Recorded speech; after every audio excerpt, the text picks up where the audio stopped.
Back to School series finale. Hey there, it's Jennifer from Positively Learning. Welcome to the Special Educators Resource Room podcast.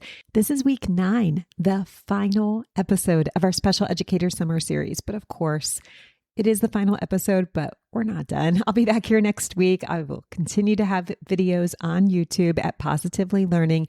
I just want to wrap up this series for building your independent work system in time for you to use it for back to school. Before we walk through the launch plan, I do want to name what you've built over these past 9 episodes, because I think it's easy to get caught up in the back to school and so many other things you need to do. And maybe we don't register fully what you've already accomplished. You have identified the 3 priority skills before you downloaded anything. We did that in week 2. And then you went through your classroom and sorted everything into what's ready, what needs work, what doesn't belong. You audited tasks against 3 specific criteria, and you fixed any gaps that you found.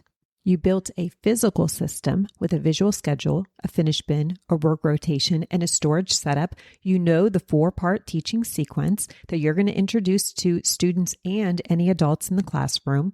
We ran a small group test, and we identified where there might be any leaks and troubleshooted fixes to each specific leak. That is a complete independent work system, not a plan for a system, not a pile of tasks that might someday become a system. You have built and tested a running system. And if you're listening to this and you haven't done that, it's okay. You can still go back. Positively Learning on YouTube has the videos. There's a playlist for the Special Educator Summer Series, and we have it right here on the podcast. I do recommend listening to both. It's the same type of information, but delivered in slightly different ways. Sometimes visuals do the work. Sometimes it's easier to listen on the go, whatever works best for you. This is waiting for you. You could binge listen to all of it in one day and set up your system. Today is the final episode, and your launch plan comes down to just 5 questions. And if you've been following along, you already have the answers to all of these. These questions and answers are going to directly go back to the tasks framework. Today, we're just pulling it all together into a single plan that you can look at before you say hello to your students. Here are the questions. Question number 1, what skills? These are the 3 skills from episode 2 when we talked about thinking it through. If these skills are not written down somewhere, you'll see them. Please write them down now. These are going to be your anchor skills, and every independent work decision for the first month of school is going to go directly back to these 3 skills. Question 2 is what tasks? So we just identified the skills. Now we're accessing the materials. This was after we did our task audit, after we took inventory of what you have access to and filled in any gaps. These tasks are going to go into the opening rotation. So we're not bringing all of your task boxes or file folders or work binders. Nope, it's just going to be these tasks, and they connect directly back to those 3 skills. So question 1 was the 3 skills. Question 2, what tasks do you have that connect to those? Question 3 is what routines? We talked about this in episode 5, your physical system, keeping it all consistent. We talked about visual schedules, finish bins, work systems, rotation schedules. These should be set up in your room before students arrive. We don't want to keep it on a to-do list. We want to have it in the room, physical, labeled, ready. If I was looking at your to-do list for this week or next week, this is what I would move up to the top. The next question is what supports? In episode 6, we talked about the teaching sequence, how to support students, but then also step back. Maybe you have students who are going to be walking in and the routine is going to come very easily to them. Maybe you have students who are going to need that full model to independent sequence in the first week, second week, third week, fourth week. It doesn't matter because you have a plan. You know what to do. You're not improvising. You know exactly what step each student will be starting at. Question 5, the last question. What schedule? Now, we haven't touched on this too much.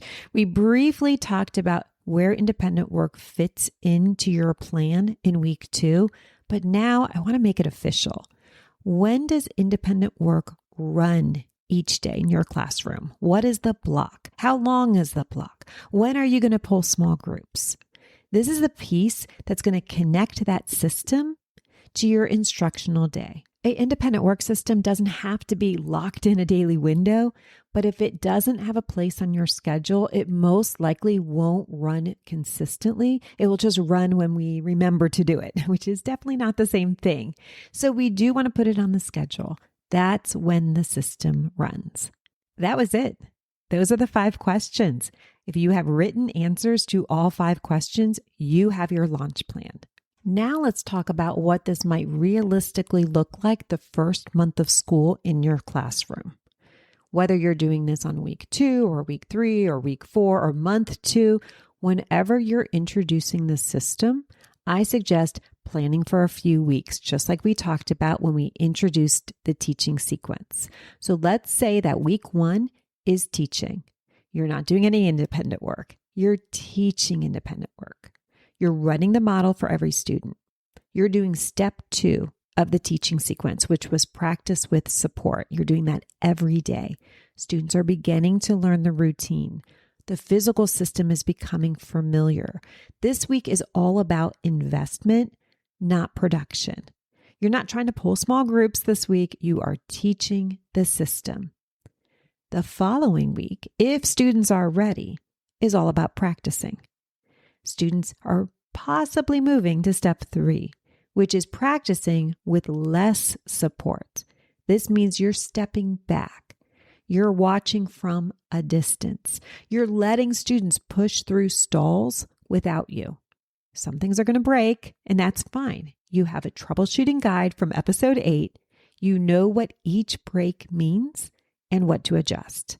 By the end of this week, you will have some students approaching step 4. The week after that, more students are going to be ready. When the system is built well and this teaching is done, you should be able to pull a small group and, the best part, stay with the small group. So that's what I would recommend. I talked that through about 3 weeks. It might be shorter, probably longer. 3 weeks to a working independent work system that's going to run while you are teaching. Compare that to October or November, when most teachers are still trying to figure out why things keep falling apart. Quick side note for housekeeping. I just paused and listened to the podcast episode so far. I want to give you a specific podcast episode to check out. It's episode 180 that kicks off the series. And then those 3 skills I kept referring to at the beginning, that was episode 181. That's such an important episode because you don't need 100 tasks. You need one working system. That's it. That's the whole thing. Oftentimes when we struggle with independent work, it's almost because we have too many materials and not enough system. Teachers who get the system working almost always have fewer materials at the beginning, but the system is so clear. You have one rotation of tasks that students know how to use, one physical setup that tells students what to do, one routine that gets practiced until it can run without you. That's the starting point. You can always add more, but more only works after the system is in place. When you are ready for more, maybe it's month 2 and it is running and you're starting to get glimpses of what this is actually going to be like when you can pull your small groups. I do want to offer one last action step. I want you to grab your clipboard. Maybe it has your IEP objectives. Maybe it has your lesson plans, whatever you do for planning. And I want you to go to the Task Box Club. I'm going to put a link in the show notes. You can grab your clipboard, go to the Task Box Club and use the search bar. You can do this without joining the club. You can just use the search bar and start matching up tasks to your specific objectives and skills. If you do want the full library of tasks and you find what you need in the search bar, then you can join the club. Those tasks are organized by skill, they're searchable, they're designed with a clear start, clear work, clear finish, the criteria we talked about when we did our task audit. The Task Box Club is $14 a month. The task boxes are designed for independent use. They're built around the tasks framework. You're going to be searching for that priority skill. You're going to find tasks at the right level, and you can add them to your rotation. There's also the Independent Work Club. This is $24 a month. It includes everything that's in the Taskbox Club, plus file folders, work binders, skill sheets. There's more formats for different students, different support levels, different parts of the day. You have already built the system.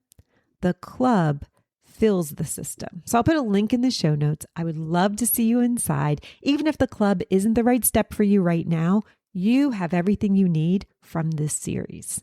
You have the tasks framework.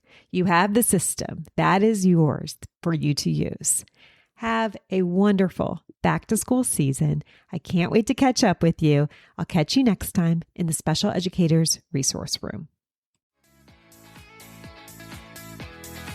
Thanks so much for tuning in, and I'm dying to ask, what'd you think? Be sure to hit the follow or subscribe button so that you never miss an episode. You can find the show notes and links for everything mentioned in this episode at positivelylearningblog.com. See you next week for more special education solutions.